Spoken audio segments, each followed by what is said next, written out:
Bring forth the audience, Alan.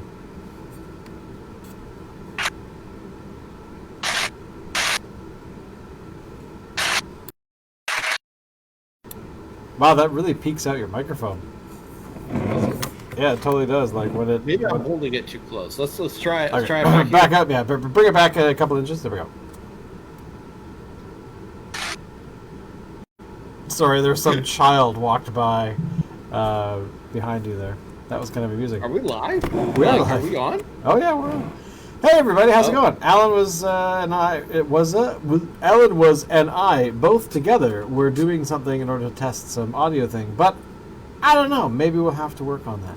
But anyway, thank you all for coming. It's Saturday night, and we have given up telling you what episode it is because, quite honestly, it's a pandemic, and I don't think it really matters right now. So we'll call it like. Have to figure that out though, because I mean, we kept count for how many years, and now we've completely lost count. Everything is gone. The zombies are wandering the wasteland outside our homes. Dogs and cats getting together in harmony. And those ones caused an explosion! So anyway, basically what, not that anyone cares except for us, but basically what I thought we should do is kind of like when we do the episodes for the Christmas packs, that we'll just do that. We'll call it like Epidemic Episode 1 until whenever this is over. So we could go all the way until the fall, you never know! But hi, how's it going, everybody? Thank you all for coming. I'm sure that you're very excited that we're here. We are. We're excited all the time. There's never a day that we're not excited. Night, and you know, it's a good time to drink beer with a friend or two. That's right. Alan, you can't get together in person, so let's do it virtually. This is very true. We can't do anything other than this. So, Alan, what beer are you drinking tonight? I am drinking a Fat Tug. No, I hate you all from over. Driftwood Brewing in Victoria. It's probably my favorite beer, I think. I think it's yours. It is. It is the pinnacle of all beer must meet the rigid standards established by Driftwood to make Fat Tug, and of course that just goes without saying. The beer I'm having. One thing I have to. What are you drinking? Oh, the beer I'm having tonight is called the Sour. Now it's not sure the camera well. It's really bright. Holy cow! The Sour Wheat Ghost, which is a beer from Fieldhouse Brewing, which is a brewery out in the wilds. Oh my God! I can't. My penis can't open up this. Wow! I can't. I can't. I think you're gonna have to explain yourself. There we go. Sorry. Well, I know what you're talking about, but nobody else. This is my Bally penis, and I couldn't use it properly on the bottle. The testicles were too much in the way, so I had to rotate it around and open it this way. So thank you for the Bally penis. Now, this beer it has some writing on the side. Oh my God! I have to do this properly. Here we go. This is what age does to you, children. The 10th century German salted sour wheat ale, soured with lactobacillus. The tartness of this ghost is balanced by the addition of coriander and elderflower, and brewed with the finest sea salt, hand harvested by the Vancouver Island Salt Co. We believe that real goodness comes from the company of good people. Our beers are carefully crafted, easy drinking, and best enjoyed with friends. So therefore, children, when you drink beer, make sure you're doing it in your local bush parties. All right, I'm going to pour this out because I'm very curious what it smells like. Now, it's a very light beer, being that it's a ghost. It's only rocking in at 3.8%.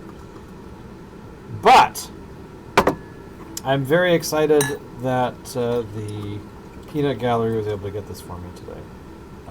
Hey, Peanut Gallery, are you ready? Oh, the Peanut Gallery went to the liquor store today. Well, she was already out. Cheers. Cheers. Oh wait, hang on. Real crystal glass. Don't forget. Here we go. Yep, it smells like a sour. Now, I'm very curious about this whole elderflower business. Here we go. Mm-hmm. I'm interested. I'm not going to bother giving a review on Fat Tug. We've reviewed it before. here That's on the not bad. show. That is not bad at all. That kind of tastes like a well, being that it's got a low alcohol content, but it also has, being that it's a wheat ale as well, it definitely is getting that whole light beer thing. Let me ask you something, okay? For me, like, I like a good sour, but for me, sours have kind of run their course. Yes. Like, you know, I kind of got bored of them. How do you feel about, in general? Well, in general. Well, they were all the rage. What, about 3 years ago?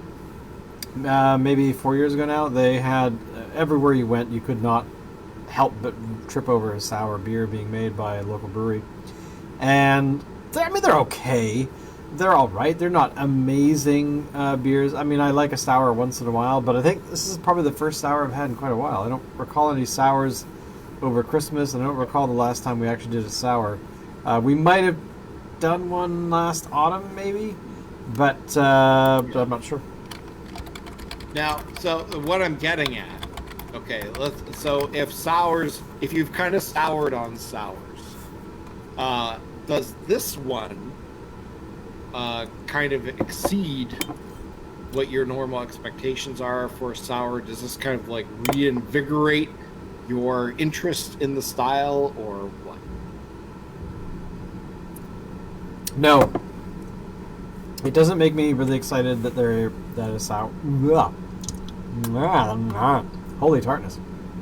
I don't, to be honest, I think to me it is something that is enjoyed around a holiday. Sour beers really should be associated with Halloween. I mean, that to me is sort of the time of year where a beer is supposed to be different or strange or somehow has been messed with. Where the holidays at the end of the year, you tend to expect kind of like sweeter beers and things like that because, candy canes and blah, blah, blah, gingerbread, that kind of thing. How about a pumpkin spice sour? Well, okay. I mean, going with the whole idea that it is a seasonal beer, because I mean, pumpkin is to me is overdone. Yes. I would like to see. Sour. But I really think that around, if you were to establish a holiday that had specifics to like a beer that you'd expect, I think a sour style is definitely around that time of year, or should be. Although I don't see that many around that time of year. Not that I'm really looking, because we're getting inundated with the pumpkin spice, the pumpkin this, the pumpkin that, around that time of year, and it kind of sucks. Because I don't know, pumpkin to me is definitely. I mean, it's a fall. Is it a legume? Whatever you want to call it. But it's a squash, isn't it? Is it a squash? I don't know, man. Squash. Is it a squash? Okay, I gotta look this up now because I need to know because is it a. Hey, Peanut Gallery, pumpkin's a squash, right? Yeah. It's a winter squash? Yeah.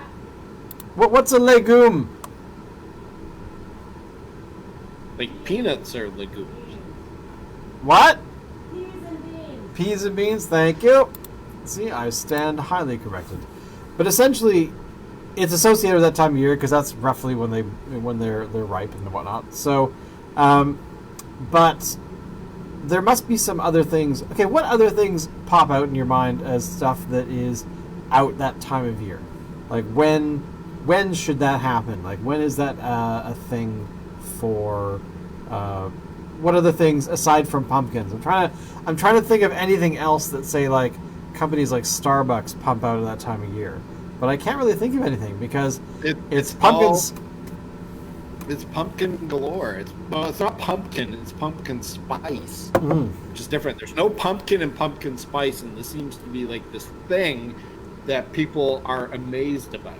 It's like that one woman who was a health food blogger, and she put out this huge thing and caused this huge uproar because oh my God, Starbucks pumpkin spice lattes have no pumpkin in it. Like, no, it's a pumpkin spice latte, not a pumpkin latte. Exactly. Pumpkin spice. There's no poultry and poultry seasoning either. Confused by the whole thing. We have a comment. What are your guys' thoughts on the recent affair between Aiden Prophet and Blake Lambert? It's horrible. Horrible. It is. It really is. Blake could do a lot better. I know.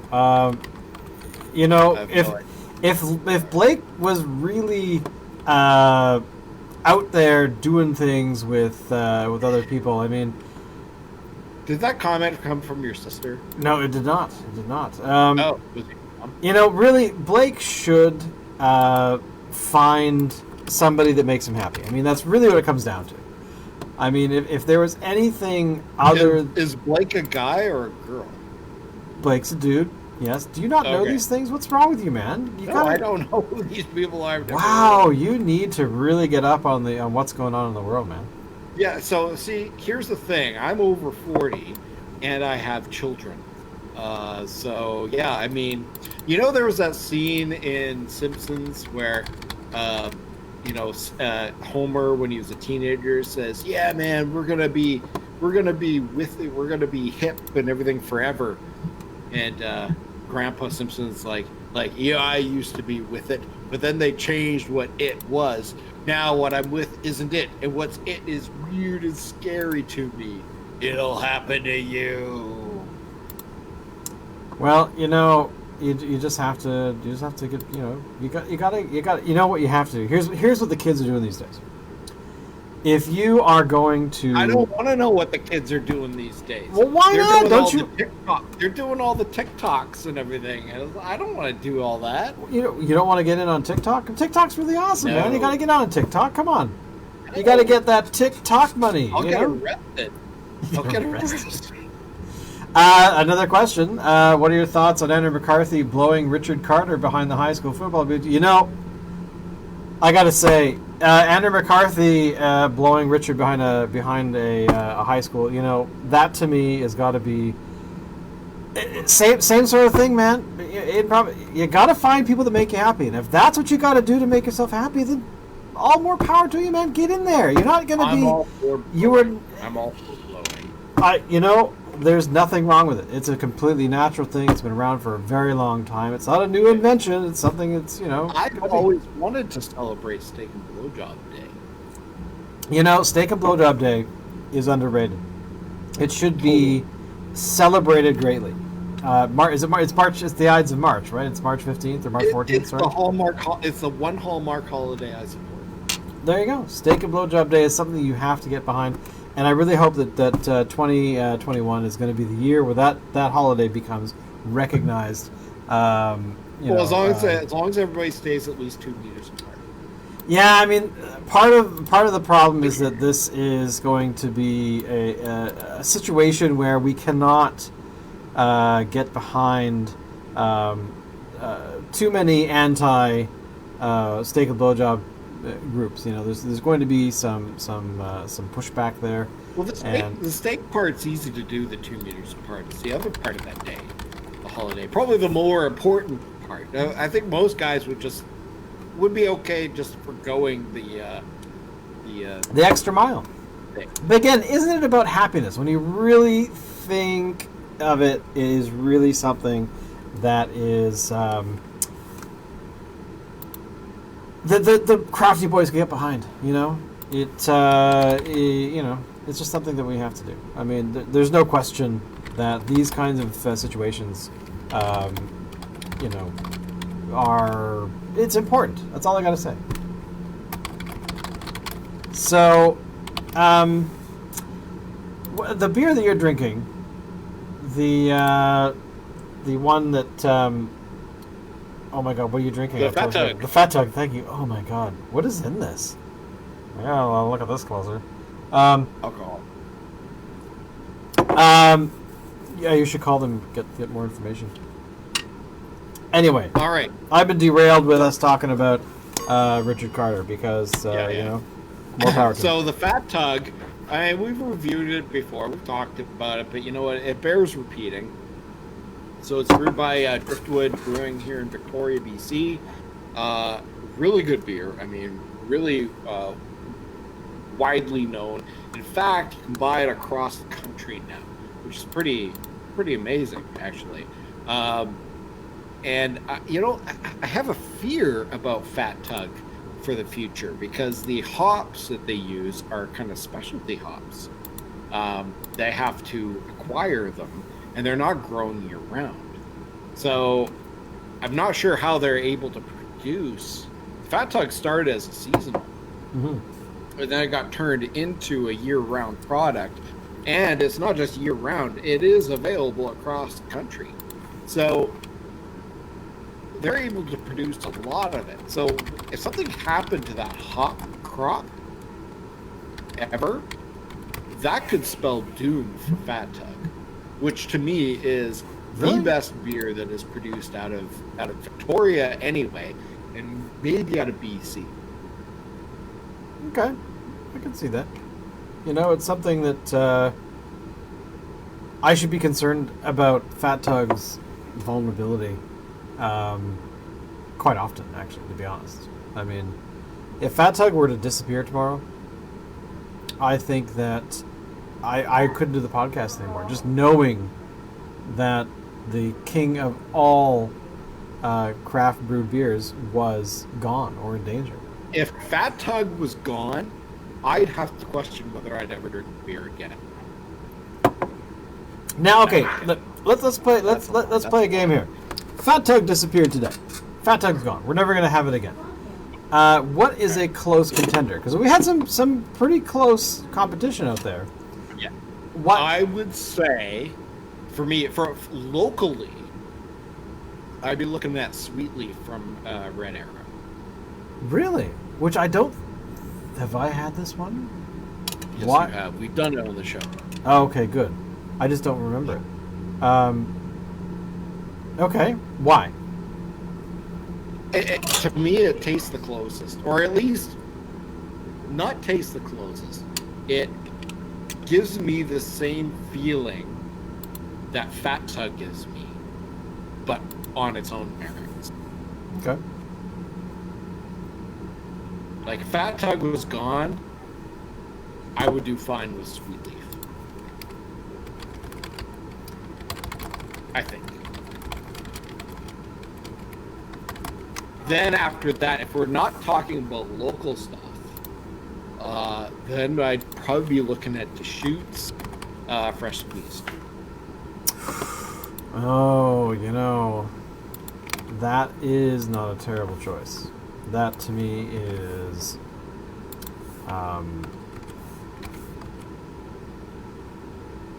And let's be probably clear, one I would love go it. over. I would go over Sweet Leaf, that one, but I don't know. Maybe not. I don't know. It's not. You know what? That's actually one episode. We should do an episode like that where we actually put if Fat Tug was like Julius Caesar, and a bunch of other IPAs walked up to him and stabbed him to death. A2 Sweet Leaf. Exactly. Which beer would we adopt as our next Caesar? Because, you know... Are we going to do like a blind taste test kind of thing? Like an IPA taste? That is... yes. That is... I don't know how the hell we'll pull it off, but we have to do that. That is very true. I think we all have to be in the same place. I think so, because we'd have to have a control person to be able to actually go and you know, make sure that we are playing by the rules, as it were. Because if we didn't have... Okay, so if the social distancing restrictions ever get loosened to a point where we can do that, I think we should do it. And we should do it at your house and have one of your children be the control. All right. Because that way they'll be quiet. Da-da-da-da-da. Can't do that on television. So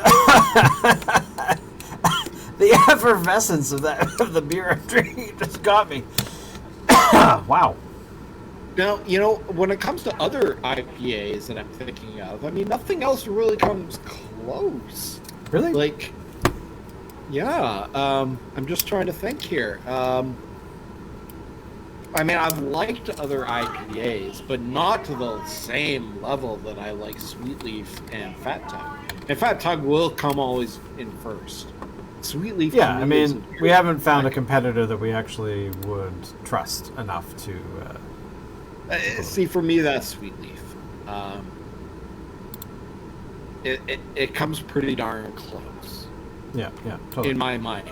Now, when we tried it, you didn't agree with me. Really? Did I not? Really? No, you didn't. Oh. What'd I say? I mean, you liked it, but to you, it was not a contender for Sweet Leaf. Well, I'll have to just try it again because obviously I could be wrong. And if I'm wrong, Now, I have to say this about Red Arrow. I'm kind of partial to that company. They produce some really, really strong beers, even out of stuff that I wouldn't normally like really, lagers and pilsners. I mean, they're really good. There's one from there that I've been dying to try. I haven't tried it yet. It's a blonde ale, and they brew it specifically for the Harbor Cats, which is a baseball team here in Victoria. I can't remember what league it's part of. But anyway, they just announced they've canceled their season for this year. oh, that sucks. But you can still buy the beer at the liquor store. And I kind of want to try it. I think I might go buy a 6-pack and give it a go. Okay. I'll If I can find would it. not be a blonde ale drinker under normal circumstances, but this one I'd be willing to try. Now, back to the thing you were talking about earlier. Seasons of sporting events being canceled. Are you worried about the NHL? Like, because I mean, they start September, right? Well, they start October usually October? Okay. in actual playing. They have their training camp in September. No, I'm not worried about it. They haven't even started thinking about that. They're still thinking about resuming this season. Oh, really? Yes, they want to finish this season that just got suspended. They haven't let it go. So there's an idea of either playing some regular season games and then going into the playoffs, awarding the Stanley Cup by the end of summer, and then maybe starting the next season in November or even December. Right. Basketball is looking to get started up again. They're looking at bringing all the teams to, say, Vegas, and really? just playing out the string in Vegas. Interesting. Okay. Major League Baseball is still wanting to have a season. I think they're going to start up. They're going to try starting up for early June, but it's going to be changed. They're going to change everything. There won't be any National League or American League. They're going to break up the teams into 3 divisions. You only play within your division. Right. And there'll be some rule changes and all that kind of stuff. The fear that I have with professional sports starting up again is if anybody, one person, not just a player, but like an employee or something, gets COVID in this, then all confidence is lost. And I think they're going to have to shut down for real for a long time. Yeah, So, because I mean they're going to have to be careful. Yeah. Well, the big concern around our household is the CFL, right? The CFL starts roughly mid-June, and it is not. How shall I say? Promising, because the fact that the closures of everything, and then no one really knows when things are starting up again. So we're only a month out from that start date. So another 4 weeks. Let me ask you this, because you're a CFL fan. I'm not a CFL Right. But the CFL went to the feds and asked for bailout money. Did they, or And the feds yeah, they did this past week. Oh, really? Okay. Because, yeah, I think they asked for 150 million or something from the feds. Right. And there were several MPs that said, it's like, in the grand scheme of things, we got people unemployed everywhere. $150 million to millionaire CFL owners seems like a poor use of funds. As a CFL fan, how do you respond to that? Or what's your take on it? Well, I mean, the reality is that the CFL probably should get bail money. I would agree if it was to continue, which would be. I don't see a situation where it wouldn't continue because the CFL, the NHL, they've been around forever.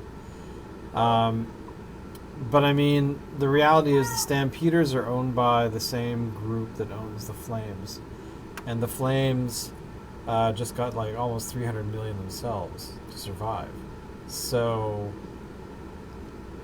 I don't know. I guess it really depends on whether we want these. I mean, here's the thing.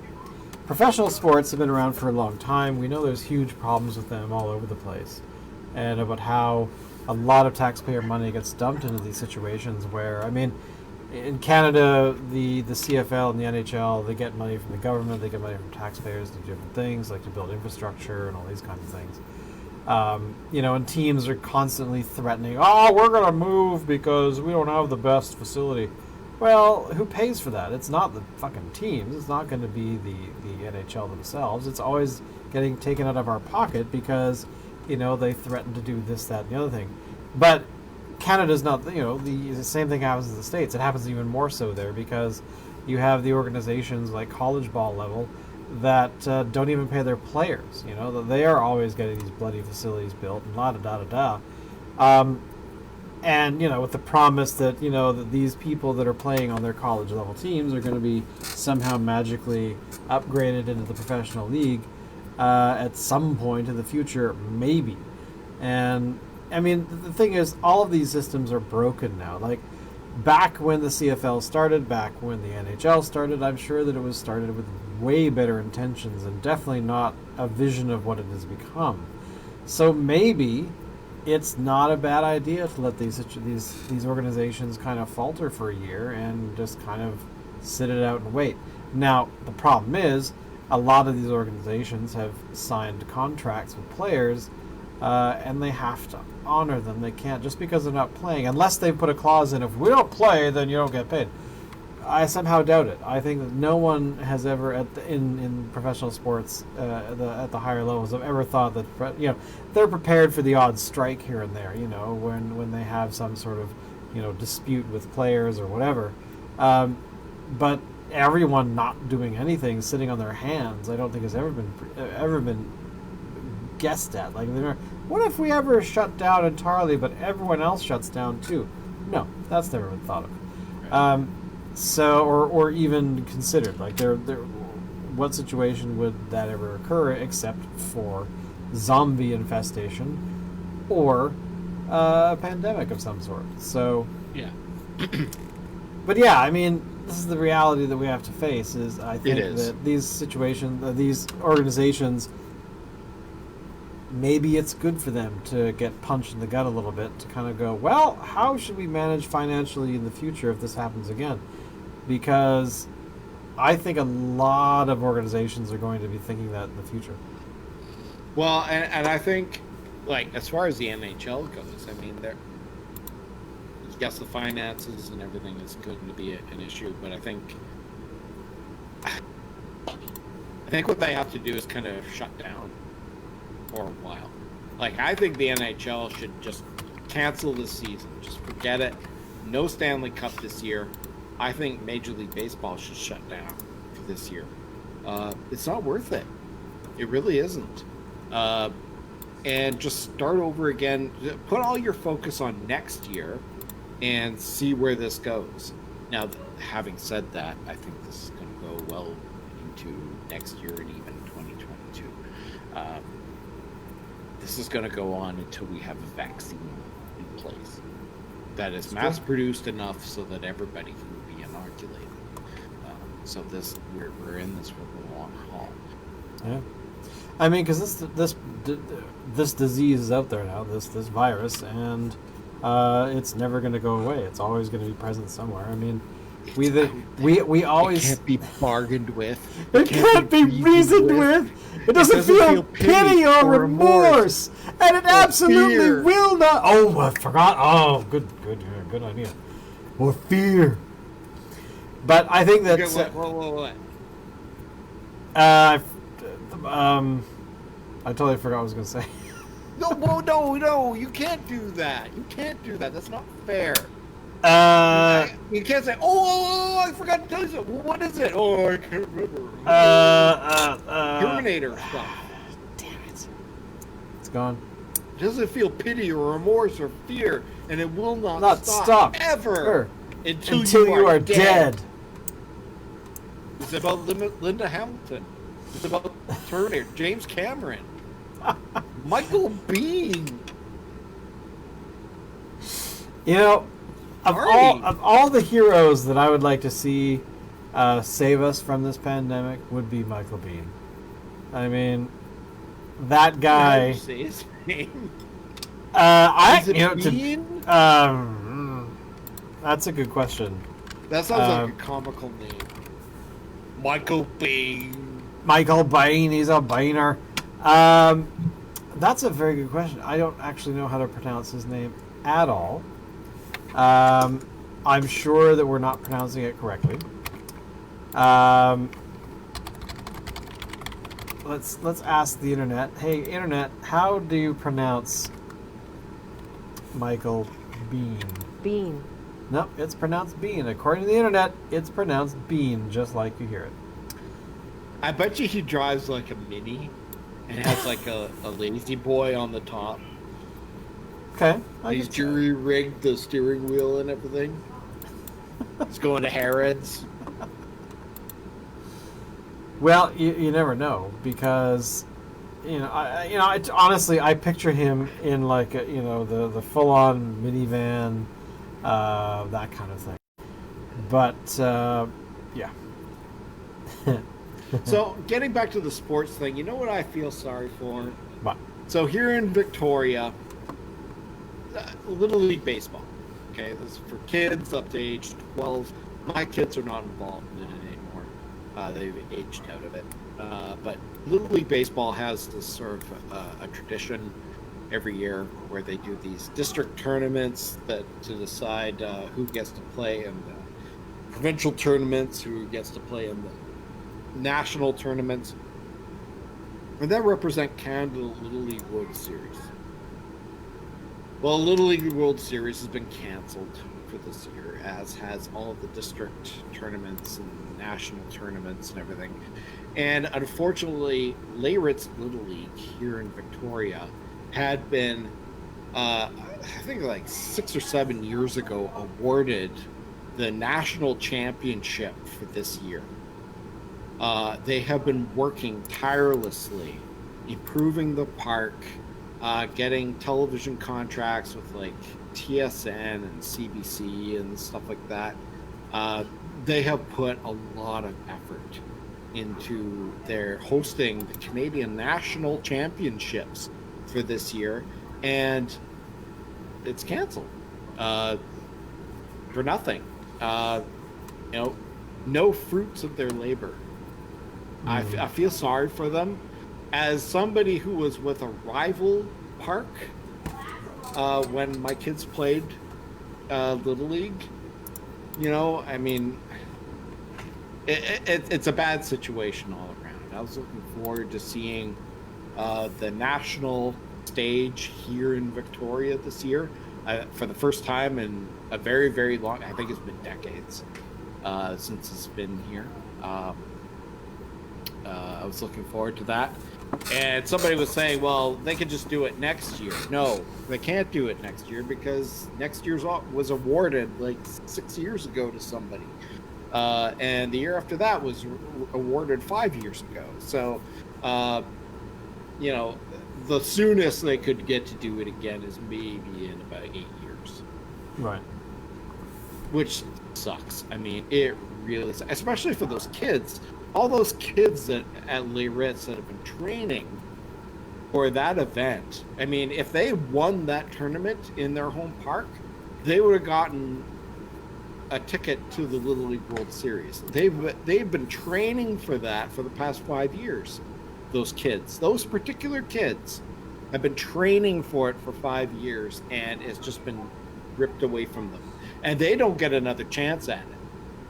Once you hit 12 years of age, that's it, you're done. So those kids, they're 12 now, they're done. I feel bad for them.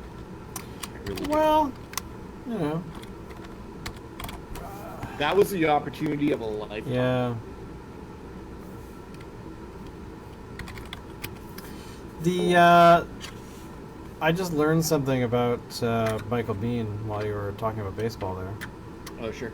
He's going to be in the second season of The Mandalorian. Oh. I gotta say. So is apparently Rosario Dawson. Yeah, she's playing Ahsoka. Ahsoka. Yeah, which will be very interesting. Which, you know what? I mean, great. That's fantastic. I love Rosario Dawson. I would have much preferred to see Ashley Eckstein play Really? Ahsoka. Yes. So Ashley Eckstein, She was for the- anybody she was who the doesn't know, voice Ashley person. Eckstein does the voice of Ahsoka in the Clone Wars and everything else cartoons. Yeah, yeah. And you know what? I mean, she's pretty good looking. I mean, I think she could pull off Ahsoka like in costume. Well, I mean, Like she's not like 300 pounds or anything. I mean, she could pull off Ahsoka. Maybe she doesn't have any physical acting chops. I don't know. I think. well, she I mean, that's a very good question More to because her. there are people that are just voice actors, that are only voice actors. So it's not necessarily guaranteed that the person. So, the question is then, if Ashley Eckstein has done the voice of Ahsoka in every single thing that the character has ever been portrayed in, do you think Ashley Eckstein will then give the voice for Ahsoka in The Mandalorian? No. And they'll just put over Rosario Dawson? I doubt it. My assumption is that they'll just let her do the voice as well, and maybe she'll practice. She'll start some training to match the voice or get as close as possible. It's not impossible for an actor to do that. So, my assumption is that probably will occur, but I don't see them dubbing an actor like that. I mean, I don't know. It's one of those things that you kind of hope that the actor will match it from previous performance. My assumption is that as well. I mean, because Darth Vader, the Emperor, actors that are doing their voices in different animated things do a pretty decent job. I mean, they're not. They do. It's not like you're watching. I don't know. I want to say not the Mandalorian, but the. You're not watching some sort of after-school special. You're hoping that the. Right. That And kind of stuff, so. I'm going to say this. So, and I know you haven't seen Rebels.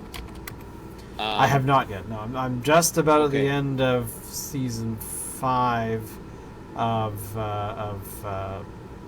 Clone Wars, so I have one more to go, and then has the 7th season No, you still have dropped yet? season 7. Yeah, but has it dropped yet though? I don't even know. Oh, yes, it has. Okay, so it did start. Okay, so once I'll burn through that one, and then I'll jump into Rebels, and Okay. then So, which is not there's as an long. No. And then there's There- Resistance, which you don't like. No, don't even bother. Okay. They're in the final season of Rebels. There's a scene with old Ben Kenobi Hmm. on Tatooine, and the guy that they got to do the voice sounds amazingly like Alec Guinness. Really? Yes, like I was blown away by how good he sounded, how close he sounded to Alec Guinness. Well, that is actually kind of cool because I mean, Alec Guinness is one of those actors that he's had enough coverage in a variety of different things, where his voice, like, there's lots of things for an actor who wants to do an imitation of him, would be able to pull from. So it wouldn't be difficult, and I think that anyone trying to imitate the actress doing Ahsoka now, or well, did. That there's plenty there for her to kind of to go from. Yeah, I don't know. It would be a shame if they didn't or if they did dub it, which would be weird to me. But especially when half the time when dubbing is done, like it's just slightly, it's just that much off where your brain goes, that person's not really talking.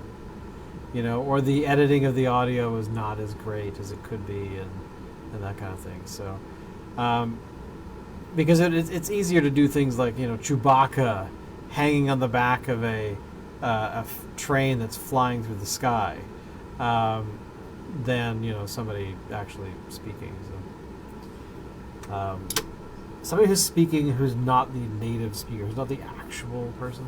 But I don't know. I'm nerding out now. And if they used the right frequency and made sure that the voice was, to the nanosecond, then matched to the movement of the actor's lips, then therefore the professional courtesy would be given to the audience, who the audience would of course begin to appreciate the level of complexity that it is to make an individual talk like they're not in one of those poorly dubbed like the English Japanese teacher movies. in Ferris Bueller's Day Off.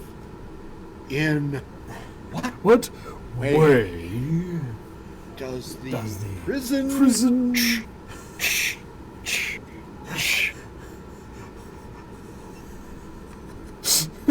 in our discussion of irony.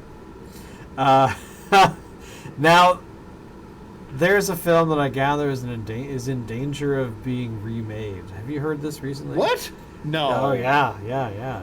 Apparently, there's a push somewhere in some production company to redo Ferris Bueller, to redo 16 Candles. Basically, anything that was touched by John Hughes. They want to redo Home Alone. John Hughes stuff should be off limits.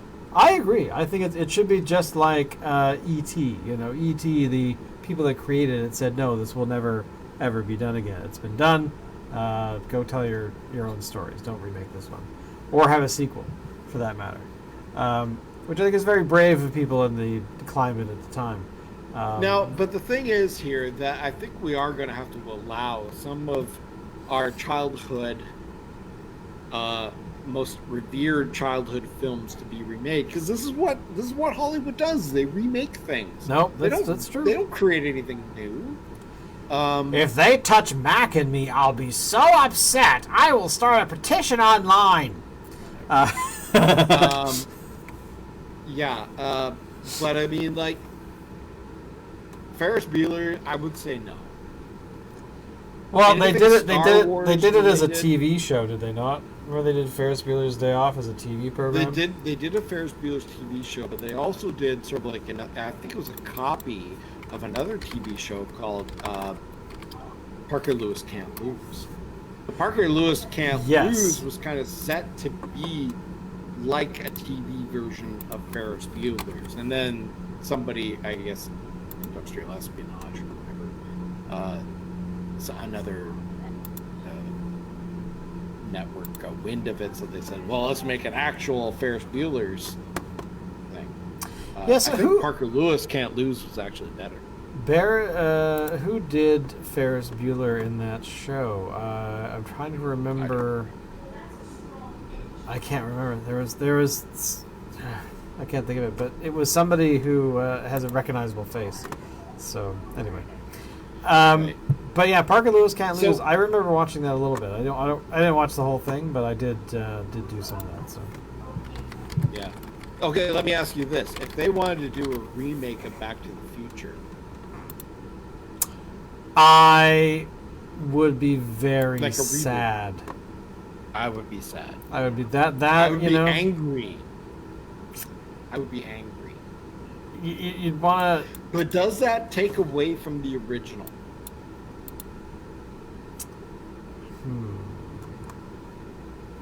I mean, you could still watch the original. Like, okay, let's. Okay, so let's look at the Indiana Jones series. Okay. A lot of people refuse to acknowledge Crystal Skull. This is true. They say that it's a trilogy. There's 3 movies. There was a 4th movie, but they don't acknowledge it. Okay. So, couldn't you just choose to not acknowledge the remake?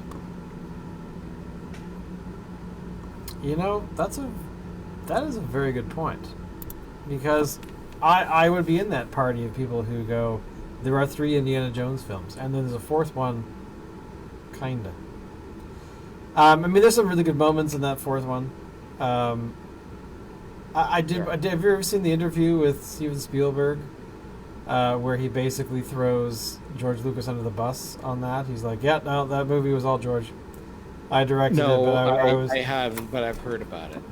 Yeah, he doesn't really mince words. He does sort of talk about his very disappointed relationship at the time when they did it. Wasn't it? It was before Lucas sold, right, or is that after? I can't remember. No, it's before. So, but yeah. So he basically, I guess they agreed to make the film that was made, but Spielberg was not 100% happy about it. He was a little disappointed because I guess he really sort of pushed it upon him to make it the way he thought it should be made. So I mean, it honestly, it is kind of a cool idea. For knowledge was their treasure. But it really could have been done far better. I think that the story that they told it had more issues than you'd be comfortable with, especially with the swinging with the monkeys in the jungle.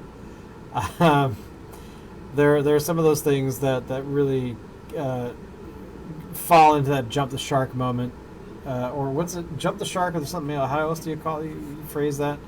But essentially, yeah, that they really should have. Somebody at some point should have said, "Okay, George, love the script, but let's not have this be the prequels, please. Can we actually tell a proper story, because we're entering a realm of movie making where your style of filmmaking doesn't have enough realism anymore. People want more realism. There's these movies called the Marvel films, and they've been around for a couple years.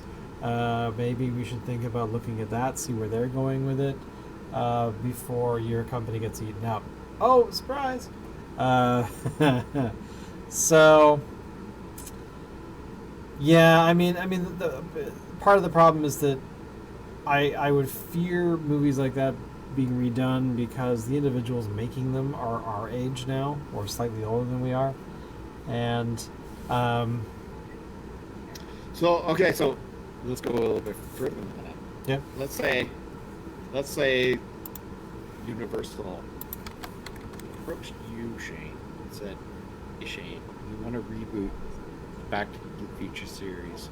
We're going to do a remake. We want you to helm it." Would you do it? I would probably say no. Oh. I wouldn't want to be that guy. I wouldn't want to be that guy who said, "I'll totally do it," and then, it blows up in your face. And you know what? It would blow up in your face. No matter what you do, you could make the greatest movie ever. It will blow up in your face.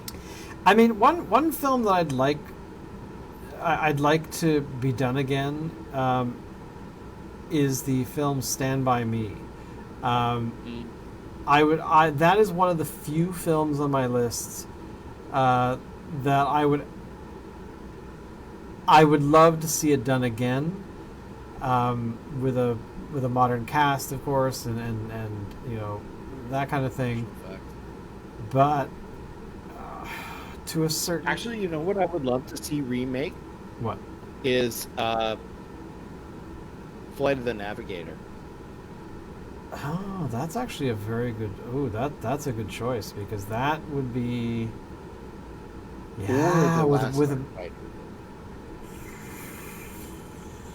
the Okay, last. more. I would say the Last Starfighter definitely is a good idea, but part of the charm of that film is the fact that the special effects are so well, by our standards today, are bad. But it at the same time gave it a personality. It actually, to be honest, if that film were to be remade, the special effects would have to be of that same age. Okay. Like of that okay, I'd be somewhat okay with that. But sorry, what was the other one? The Last Starfighter and Yeah, Flight of the Navigator. Flight of the Navigator. Now, Flight of the Navigator is one that I think deserves to be remade in a very good, because that film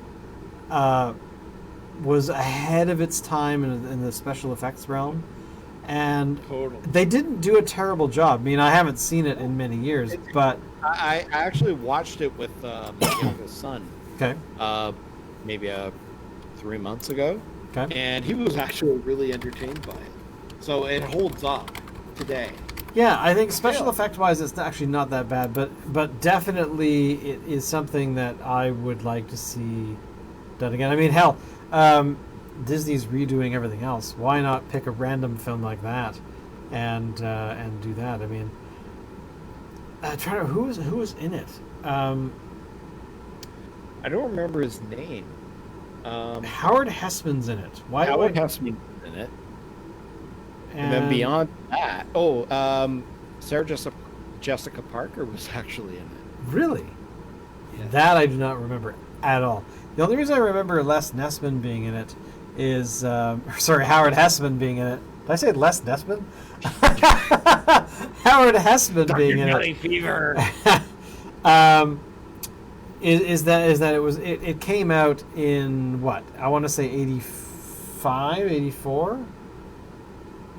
I think it was probably like 86, 87. 86. So I mainly because WKRP in Cincinnati was so fresh in my mind, and Howard Hessman's one of those actors that I wish really got far more screen time. I mean, he's been in a bazillion things, yes, but he's one of those actors that I feel. I mean, he might not feel this way at all. So, but I feel that as a fan of his, that it would have been cooler to see him in more.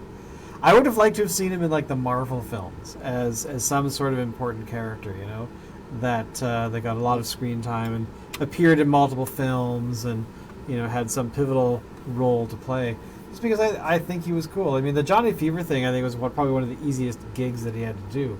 Just from he made it look effortless to play that character, and to me it wasn't a very difficult character to play. But I just kind of wish I'd seen him more often. But again, he's probably 900 years old, so what am I saying? Actually, let me look him up. How old is Howard Hessman now? Howard Hessman. Howard. Did I spell his name right? Howard. Yep, there we go. Oh my God, he's 80 years old. Holy cow. Wow. Really? That's fascinating. I guess, according to his Wikipedia page, he retired in 2016. So, but there you go.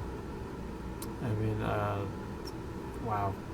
Another film, actually, I'd like to see redone, not because it was a good film particularly, but because it was, I think I'm all by myself. I think Alan died. See, if Alan's over there, I just realized that he went dead silent, and his voice is gone now. I'm having a good time. Oh, there you go. So he's back. So you froze for like a good 15, 20 seconds there. I was talking, and then I realized I couldn't hear you, and then I saw it. And I looked at your face, and you were like, and I'm like, oh, he's gone. Sorry, I was just saying that. Am I back? You're back now. The film Oh, okay. I would like to have seen or see done again would be something like Blue Thunder. You know, Oh. like something Or like that. an Airwolf movie. An Airwolf movie? Totally an Airwolf movie. I would buy into that too. Like that to me Yes. would be cool. I mean, we keep seeing films like what was that one that got turned into like 900 TV shows? The Gate, Stargate. Oh, Stargate. Which I gather was filmed here in town, but I've never watched it. I saw the movie. I thought the movie was was all right, but it didn't grab me I guess as much as other things. But Babylon 5, another program that I think would be deserving of a reboot. Because it's sort of that show that's sort of in between Star Trek and Star Wars. Yeah. But also a film that I would really like to see is a remake of oh good lord, it just had it left my mind. Never mind, I just lost the title. But although speaking of star travel and space and stuff, I played a game recently again. I played it a couple of years ago called Alien Isolation, which is the whole. Have you ever heard of this? I've ever talked about it? No. Anyway, long story short, it's 15 years after Alien. Amanda Ripley, the Sigourney Weaver's daughter character, is basically has become an engineer. She's running around, doing engineering stuff, and then she hears about somebody has found the wreckage or some pieces of the Nostromo from the film. So the original film. So she goes seeking because they said, "Oh, we have all the audio logs," and she's like, "I gotta hear these audio logs and whatnot." Anyway, blah blah blah. Alien. She goes to this particular space station out in the middle of nowhere, and alien. So, but that's not the point. The point is the game is very photorealistic in a lot of ways, where they basically took the 1970s film and said, "That's the style. We're making the game in that style." But after having played it again, I realized that is what space for us is going to be like. It's not going to be Star Wars, it's not going to be Star Trek, it's going to be like Alien, because everything is basically, we have to do this very complex task to redirect this dish, or to dock this thing, or to blow that thing out the airlock. It's all very rudimentary. Oh, what do I got to do? I'll just pull that lever. That lever, that's it? Yeah, just that one lever, just pull it. Okay, and it's going to do 5 things. What are those things? Not important. Just pull it. And if it doesn't work, there's a backup around the next hallway. Do that thing. You're going to press 2 buttons, you're going to turn a dial, and then you're going to hit another button, and then the thing that didn't work before will happen anyway. Like all these redundant kind of things. And I got to say, it struck me the other day as, yep, this is what space travel is going to be like. It's going to be sleeping chambers, and it's going to suck. Because we're going to get eaten by aliens. But there you go. Anyway, on that rambling note, we've been streaming for an hour, so it's time for us to go to bed. And we have been, surprisingly enough. And don't forget, we are streaming every Wednesday night at around 9 p.m. Pacific time, where we drink beer and talk about it. Right now, who knows what we'll talk about, but hopefully you'll enjoy us rambling and it'll maybe put you to sleep. You never know. But and also there's sometimes usually 4 of us here, not just us. But it's Saturday night, damn it, and we can do what we want. And we've had a beer. So tonight's beer was Fieldhouse Brewing's Sour Wheat Ghost, and Alan, of course, is drinking the pinnacle of all IPAs, Fat Tug from Driftwood Brewing in Victoria, BC. And Fieldhouse, by the way, is I said it earlier, but it's in Abbotsford, here in the Lower Mainland. Alan, as always, take us out.